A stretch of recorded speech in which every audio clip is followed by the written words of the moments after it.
নমস্কার বন্ধুরা, সকলকে স্বাগত জানাই। আমি রাকা আর আপনারা শুনছেন ইউটিউব চ্যানেল কথা ও কাহিনী বাই রাকা। বন্ধুরা, আজ আমি আবার চলে এলাম আমার গল্পের সম্ভার নিয়ে।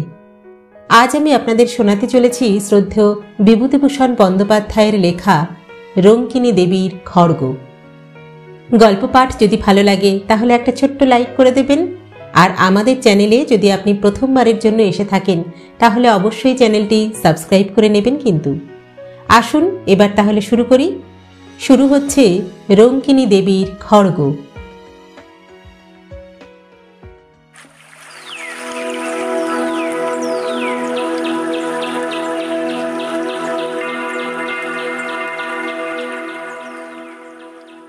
জীবনে অনেক জিনিস ঘটে যাহার কোনো যুক্তিসঙ্গত কারণ খুঁজিয়া পাওয়া যায় না, তাহাকে আমরা অতিপ্রাকৃত বলিয়া অভিহিত করি।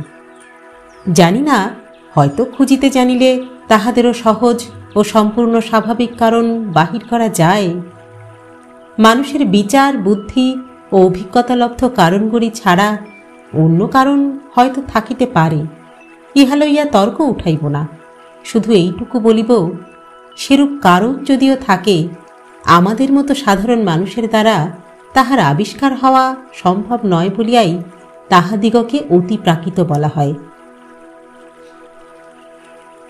আমার জীবনে একবার এইরূপ একটি ঘটনা ঘটিয়াছিল, যাহার যুক্তিযুক্ত কারণ তখন বা আজ কোনো দিনই খুঁজিয়া পাই নাই।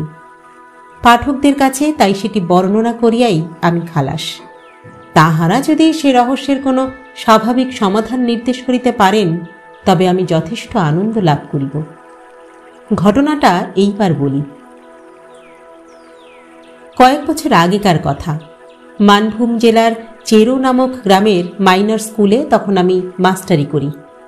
প্রসঙ্গক্রমে বলিয়া রাখি, চেরো গ্রামের প্রাকৃতিক দৃশ্য এমনতর যে এখানে কিছুদিন বসবাস করিলে বাংলাদেশের একঘেয়ে সমতল ভূমির কোনো পল্লী আর চোখে ভালো লাগে না।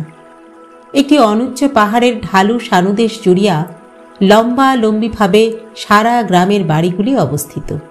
সর্বশেষ সারির বাড়িগুলির খিড়কি দরজা খুলিলেই দেখা যায় পাহাড়ের উপরকার শাল, মহুয়া, কুরচি, বিল্ল বৃক্ষের পাতলা জঙ্গল, একটা সুবৃহৎ বটগাছ ও তাহার তলায় বাঁধানো বেদি, ছোট বড় শিলাখণ্ড ও ভেলা কাটার ঝোপ। আমি যখন প্রথম ও গ্রামে গেলাম তখন একদিন পাহাড়ের মাথায় বেড়াইতে উঠিয়া এক জায়গায় শালবনের মধ্যে একটা পাথরের ভাঙা মন্দির দেখিতে পাইলাম। সঙ্গে ছিল আমার দুটি উপরের ক্লাসের ছাত্র, তাহারা মানভূমবাসী বাঙালি। একটা কথা, চেরো গ্রামে বেশিরভাগ অধিবাসী মাদ্রাজি। যদিও তাহারা বেশ বাংলা বলিতে পারে, অনেকে বাংলা আচার ব্যবহারও অবলম্বন করিয়াছে, কিন্তু কি করিয়া মানভূম জেলার মাঝখানে এতগুলি মাদ্রাজি অধিবাসী আসিয়া বসবাস করিল তাহার ইতিহাস আমি বলিতে পারি না। মন্দিরটি কালো পাথরের এবং একটু অদ্ভুত গঠনের, অনেকটা যেন চাঁচড়া রাজবাড়ির 10 মহাবিদ্যার মন্দিরের মতো ধরনটা। এই অঞ্চলে এরূপ গঠনের মন্দির আমার চোখে পড়ে নাই। তাছাড়া মন্দিরটি সম্পূর্ণ পরিত্যক্ত ও বিগ্রহ শূন্য। দক্ষিণের দেওয়ালের পাথরের চাই কিয়দাংশ ধসিয়া পড়িয়াছে। দরজা নাই, শুধু আছে পাথরের চৌকাঠ। মন্দিরের মধ্যে ও চারিপাশে বন তুলসীর ঘন জঙ্গল। সান্ধ্য আকাশের পটভূমিতে সেই পাথরের বিগ্রহহীন ভাঙা মন্দির আমার মনে কেমন এক অনুভূতির সঞ্চার করিল। আশ্চর্যের বিষয়, অনুভূতিটা ভয়ের। ভাঙা মন্দির দেখিয়া মনে ভয় কেন হইল, এ কথা তারপর বাড়ি ফিরিয়া অবাক হইয়া আমি ভাবিয়াছি। তবুও অগ্রসর হইয়া যাইতেছিলাম মন্দিরটা ভালো করিয়া দেখিতে। একজন ছাত্র বাধা দিয়া বলিল, যাবেন না স্যার ওদিকে। কেন? জায়গাটা ভালো না স্যার, সাপের ভয় আছে সন্ধ্যেবেলা। তাছাড়া লোকে বলে ওদিকে নানা রকম ভয় ভীতিও আছে, মানে অমঙ্গলের ভয়। ওদিকে কেউ যায় না স্যার। ও আচ্ছা, তা ওটা কি মন্দির? ওটা রঙ্কিনী দেবীর মন্দির স্যার, কিন্তু আমাদের গায়ের বুড়ো লোকেরাও কোনোদিন ওখানে পুজো হতে দেখেনি। মূর্তিও নেই সে বহুকাল। ওরকম জঙ্গল হয়েই পড়ে আছে সে আমাদের বাপ ঠাকুরদার আমলেরও আগে থেকে। চলুন স্যার, এবার নামি। ছেলে দুটো যেন একটু বেশি তাড়াতাড়ি করিতে লাগিল নামিবার জন্য। রঙ্কিনী দেবী বা তাহার মন্দির সম্বন্ধে দুই একজন বৃদ্ধ লোককে ইহার পর প্রশ্নও করিয়াছিলাম, কিন্তু আশ্চর্যের বিষয় লক্ষ্য করিয়াছি তাহারা কথাটা এড়াইয়া যাইতে চায় যেন। আমার মনে হইল রঙ্কিনী দেবী সংক্রান্ত কথাবার্তা বলিতেও তাহারা যেন ভয় পায়। আমিও সে বিষয়ে কাহাকেও কিছু জিজ্ঞাসা করা ছাড়িয়া দিলাম। বছরখানেক কাটিয়া গেল। স্কুলে ছেলে কম, কাজকর্ম খুব হালকা। অবসর সময় এই গ্রাম ও গ্রামে বেড়াইয়া এই অঞ্চলের প্রাচীন পট, পুঁথি, ঘট ইত্যাদি সংগ্রহ করিতে লাগিলাম। এই বাতিক আমার অনেক দিন হইতেই আছে। নতুন জায়গায় আসিয়া বাতিকটা যেন বাড়িয়া গেল। চেরো গ্রাম হইতে মাইল ৫-৬ দূরে জয়চণ্ডী পাহাড়। এখানে খাড়া উঁচু একটা অদ্ভুত গঠনের পাহাড়ের মাথায় জয়চণ্ডী ঠাকুরের মন্দির আছে। পৌষ মাসে বড় মেলা বসে। বিএনআর লাইনের একটা ছোট স্টেশনও আছে এখানে। এই পাহাড়ের কাছে একটা ক্ষুদ্র বস্তিতে কয়েক ঘর মানভূম প্রবাসী উড়িয়া ব্রাহ্মণের বাস। ইহাদের মধ্যে চন্দ্রমোহন পাণ্ডা নামে একজন বৃদ্ধ ব্রাহ্মণের সঙ্গে আমার খুব আলাপ হইয়া গেল। তিনি বাঁকা বাঁকা মানভূমের বাংলায় আমার সঙ্গে অনেক রকম গল্প করিতেন। পট, পুঁথি, ঘট সংগ্রহের অবকাশে আমি জয়চণ্ডীতলা গ্রামের চন্দ্রমোহন পাণ্ডার নিকট বসিয়া তাহার মুখে এদেশের কথা শুনিতাম। চন্দ্র পাণ্ডা আবার স্থানীয় ডাকঘরের পোস্টমাস্টারও। এদেশে প্রচলিত কত রকমের আজগুবি ধরনের সাপের, ভূতের, ডাকাতের ও বাঘের, বিশেষ করিয়া বাঘের, কারণ বাঘের উপদ্রব এখানে খুব বেশি।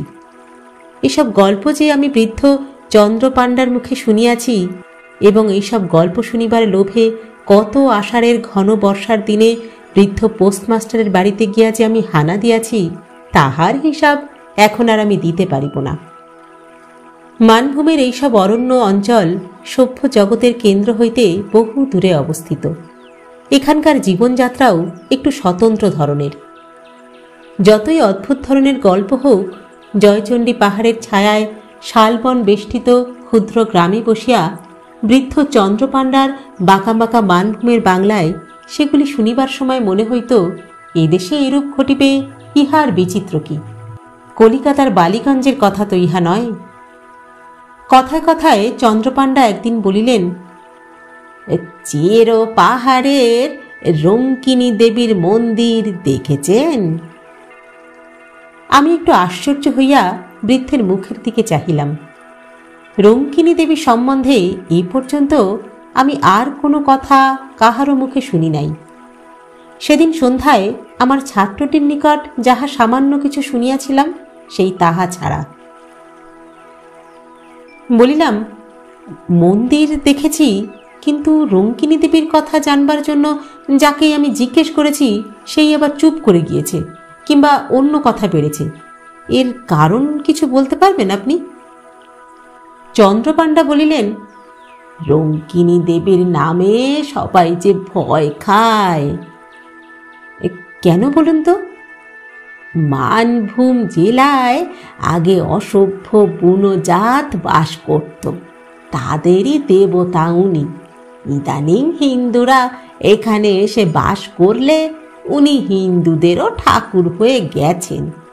তখন তাদের মধ্যে কেউ হয়তো মন্দির করে দিলে, কিন্তু রঙ্কিনী দেবী হিন্দু দেবদেবীর মতো নয়, অসভ্য বন্য জাতির ঠাকুর। আগে ওই মন্দিরে নরবলি হতো। 60 বছর আগেও রঙ্কিনী দেবীর মন্দিরে নরবলি হয়েছে। অনেকে বিশ্বাস করে যে রঙ্কিনী দেবী অসন্তুষ্ট হলে আর রক্ষা নেই, অপমৃত্যু আর অমঙ্গল আসবে। তাহলে এরকম অনেকবার নাকি হয়েছে। একটা প্রবাদ আছে এ অঞ্চলে যে দেশে মড়ক হবার আগে রঙ্কিনী দেবীর হাতের খাড়া নাকি রক্ত মাখা দেখা যেত। আমি যখন প্রথমে এদেশে আসি, সে আজ 40 বছর আগের কথা। তখন প্রাচীন লোকেদের মুখে এই কথা আমি শুনেছিলাম। রঙ্কিনী দেবীর বিগ্রহ আপনি দেখেছিলেন ওই মন্দিরে? না, আমি এসে পর্যন্ত ওই ভাঙা মন্দিরই দেখেছি। এখান থেকে কারা বিগ্রহটি নিয়ে যায় অন্য কোনো দেশে। রঙ্কিনী দেবীর এসব কথা আমি শুনতাম ওই মন্দিরের সেবায়িত বংশের এক বৃদ্ধের কাছে। তার বাড়ি ছিল ওই চেরো গ্রামেই। আমি যখন প্রথম এদেশে আসি তখন তার বাড়ি আমি অনেকবার গিয়েছি। দেবীর খাড়া রক্ত মাখা হওয়ার কথাও তার মুখেই আমি শুনি। এখন অবশ্য তার বংশে আর কেউ নেই। তারপর চেরো গ্রামেও আর বহুদিন আমি যাইনি। বয়স হয়েছে কিনা বড় বেশি কোথাও আর বেরোই নে। আমি বলিলাম, সেই বিগ্রহের মূর্তি কি? শুনেছিলাম কালী মূর্তি। আগে নাকি হাতে সত্যিকার নরমুণ্ড থাকতো অসভ্যদের আমলে। কত নরবলি যে হয়েছে তার কোনো লেখাঝোকা নেই। এখনো মন্দিরের পিছনের জঙ্গলের মধ্যে একটা ঢিপি আছে, খুললে নাকি ওখানে নরমুণ্ড পাওয়া যায়। সাধে আর এদেশের লোকে ভয় পায় শুনিয়া সন্ধ্যার পর জয়চণ্ডীতলা হইতে ফিরিবার পথে আমারই যেন গা ছমছম করিতে লাগিল। আরও বছর 2 সুখে দুঃখে কাটিল। জায়গাটা আমার এত ভালো লাগিয়াছিল যে হয়তো সেখানে আরও অনেক দিন থাকিয়া যাইতাম। কিন্তু স্কুল লইয়াই বাঙালিদের সঙ্গে মাদ্রাজিদের একটা বিবাদ বাঁধিল। মাদ্রাজিরা স্কুলের জন্য বেশি টাকা করে দিত। তাহারা দাবি করিতে লাগিল যে কমিটিতে তাহাদের লোক বেশি থাকিবে, ইংরাজির মাস্টার একজন মাদ্রাজি রাখিতেই হইবে, ইত্যাদি ইত্যাদি। আমি ইংরাজি পড়াইতাম। মাঝে হইতে আমার চাকুরি রাখা দায় হইয়া উঠিল। এই সময় আমাদের দেশে একটি হাই স্কুল হইয়াছিল। পূর্বে একবার তাহারা আমাকে লইয়া যাইতে চাহিয়াছিল। তখন ম্যালেরিয়ার ভয়ে যাইতে চাহি নাই। এখন বেগতিক বুঝিয়া দেশে একটা চিঠি লিখিলাম। কিন্তু শেষ পর্যন্ত এসব কারণে আমার চেরো গ্রামের মাস্টারই আমায় ছাড়িতে হয় নাই। কিসের জন্য যে ছাড়িয়া দিলাম পরে সে কথা আমি বলিব। এই সময় একদিন চন্দ্রপাণ্ডা চেরো গ্রামে কি কার্য উপলক্ষে আসিলেন। আমি তাহাকে অনুরোধ করিলাম যে আমার বাসায় একটু চা খাইয়া যাইতে হইবে। তাহার গরুর গাড়ি সমেত তাহাকে গ্রেপ্তার করিয়া বাসা বাড়িতে আনিলাম। বৃদ্ধ ইতিপূর্বে কখনো আমার বাসায় আসেন নাই। বাড়িতে ঢুকিয়াই চারিদিকে চাহিয়া বিস্ময়ের সুরে তিনি বলিলেন, এই বাড়িতে থাকেন আপনি? হ্যাঁ। বলিলাম, আগে হ্যাঁ, ছোট গা, বাড়ি তো আর পাওয়া যায় না। আগে স্কুলের একটা ঘরেই আমি থাকতাম। তা বছরখানেক হলো আমাদের স্কুলের সেক্রেটারি রঘুনাথন, তিনি এই বাড়িটা ঠিক করে দিয়েছেন। পুরনো আমলের পাথরের গাঁথনির বাড়ি, বেশ বড় বড় 3টি কামরা। একদিকে একটা সরু যাতায়াতের বারান্দা। জবরদস্ত গড়ন, যেন খিলজিদের আমলের দুর্গ কি জেলখানা। হাজার ভূমিকম্পেও এ বাড়ির একটু চুন বালি খসাইতেও পারিবে না। বৃদ্ধ আসিয়া আবার বাড়িটার চারিদিকে চাহিয়া দেখিতে লাগিলেন। ভাবিলাম বাড়িটার গঠন তাহার ভালো লাগিয়াছে বলিয়াই। বলিলাম, সেকালের গড়ন খুব টনকো। হ্যাঁ, আগাগোড়া একদম পাথরের, দেখেছেন? চন্দ্রপাণ্ডা বলিলেন, না না, সেজন্য নয়। আমি এই বাড়িতে প্রায় 30 বছর আগে যথেষ্ট যাতায়াত করতাম। এই বাড়ি হলো রঙ্কিনী দেবীর সেই সেবায়িত বংশের। ওদের বংশে এখন আর কেউ নেই। তা আপনি যে এই বাড়িতে আছেন তা আমি জানতাম না। তা বেশ বেশ অনেক দিন পরে বাড়িটায় ঢুকলাম কিনা আমার বড় অদ্ভুত লাগছে। তখন বয়স ছিল 30, আর এখন হলো গিয়ে প্রায় 60। তারপর অন্যান্য কথা আসিয়া পড়িল। চা পান করিয়া বৃদ্ধ গরুর গাড়িতে গিয়া উঠিলেন। আরও বছর খানেক কাটিয়াছে। দেশের স্কুলের চাকরির আশ্বাস পাইলেও আমি এখনো যাই নাই, কারণ এখানকার বাঙালি মাদ্রাজি সমস্যা একরূপ মিটিয়া আসিয়াছে। আপাতত আমার চাকরিটা বজায় রহিল বলিয়াই তো মনে হয়। চৈত্র মাসের শেষ। 5-6 ক্রোশ দূরবর্তী এক গ্রামে আমারই এক ছাত্রের বাড়িতে অন্নপূর্ণা পূজার নিমন্ত্রণ রক্ষা করিতে গিয়াছিলাম। মধ্যে রবিবার পড়াতে শনিবার গরুর গাড়ি করিয়া রওনা হই। রবিবার ও সোমবার থাকিয়া মঙ্গলবার দুপুরের দিকে বাসায় আসিয়া পৌঁছিলাম। বলা আবশ্যক যে এ বাসায় আমি একাই থাকি। স্কুলের চাকর রাখহরি আমার রান্না করে। এ কদিন স্কুলের ছুটি ছিল। রাখহরিকে আমি সঙ্গে করিয়া লইয়াই গিয়াছিলাম। বাহিরের দরজার তালা খুলিয়াই রাখহরি বলিয়া উঠিল, এ বাবু, এ কিসের রক্ত? হ্যাঁ, একবার দেখুন দেখি। প্রায় চমকিয়া উঠিলাম। তাই বটে, বাহিরের দরজার চৌকাঠের ঠিক ভিতর হইতেই রক্তের ধারা উঠোন বাহিয়া যেন চলিয়াছে। একটানা ধারা নয়, ফোঁটা ফোঁটা রক্তের একটা অবিচ্ছিন্ন সারি, একেবারে টাটকা রক্ত। এইমাত্র সদ্য যেন কাহারও মুন্ড কাটিয়া লইয়া যাওয়া হইয়াছে। আমি তো অবাক, কিসের রক্তের ধারায় কোথা হইতেই বা আসিল? আজ দুদিন তো তালা বন্ধ ছিল।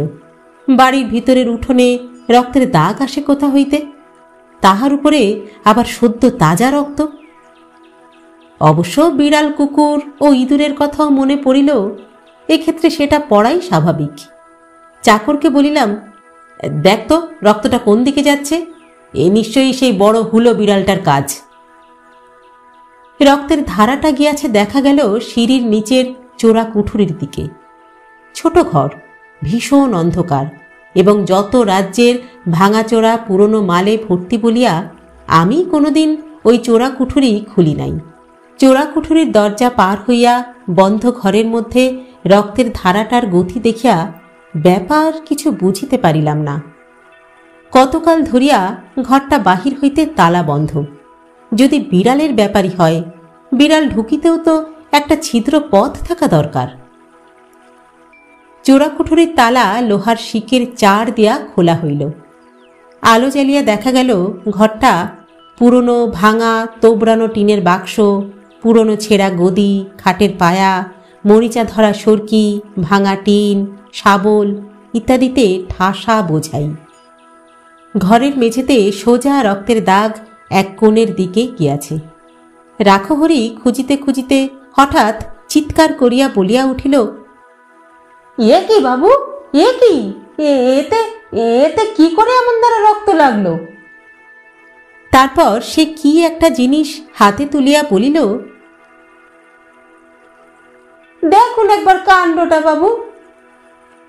জিনিসটা হাতে লইয়া সে বাহিরে আসিতে তাহার হাতের দিকে চাহিয়া আমি চমকিয়া উঠিলাম। একখানা মোর্চে ধরা হাতলবিহীন ভাঙা খাড়া বা রামদা, আগার দিকটা চওড়া ও বাঁকানো। বড় চওড়া ফলাটা তাজা রক্তে টকটকে রাঙা। একটু আধটু রক্ত নয়, ফলাতে আগা গোড়া রক্ত মাখানো।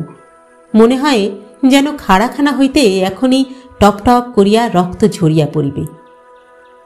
সেই মুহূর্তে একসঙ্গে আমার অনেক কথা মনে হইল। 2 বৎসর পূর্বে চন্দ্রপাণ্ডার মুখে শোনা সেই গল্প। রঙ্কিনী দেবীর সেবায়িত বংশের ভদ্রাসন বাড়ি এটা। পুরনো জিনিসের গুদাম এই চোরা কুঠুরিতে রঙ্কিনী দেবীর হাতের খাড়াখানা তাহারাই রাখিয়াছিলেন হয়তো। মনে পড়িল মরকের আগে বিগ্রহের খাড়া রক্ত মাখা হইয়া যাওয়ার প্রবাদ। আমার মাথা ঘুরিয়া উঠিল। মরক কোথায় তা ভাবিতে পারিতাম যদি সময় পাইতাম সন্দেহ করিবার, কিন্তু তাহা পাই নাই। পরদিন সন্ধ্যার সময় চেরো গ্রামে প্রথম কলেরা রোগীর খবর পাওয়া গেল।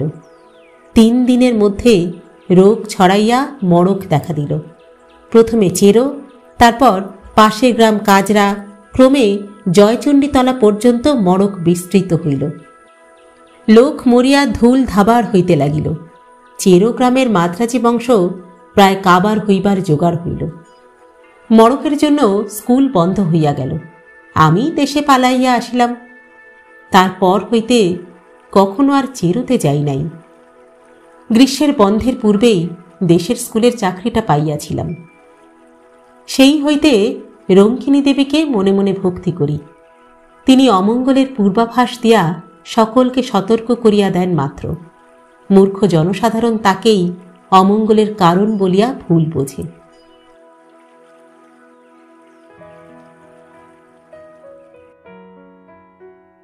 শেষ হল রঙ্কিনী দেবীর খড়গ। লিখেছেন শ্রদ্ধেয় সাহিত্যিক বিভূতিভূষণ বন্দ্যোপাধ্যায়। গল্প পাঠ করলাম আমি রাকা।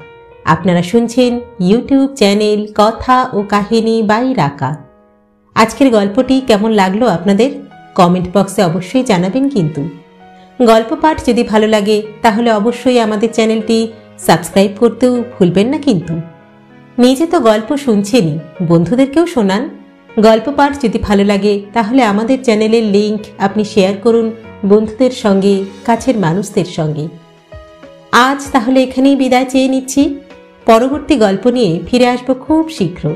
ততদিন সকলে সুস্থ থাকবেন, ভালো থাকবেন এবং অবশ্যই আমাদের সঙ্গে থাকবেন। নমস্কার।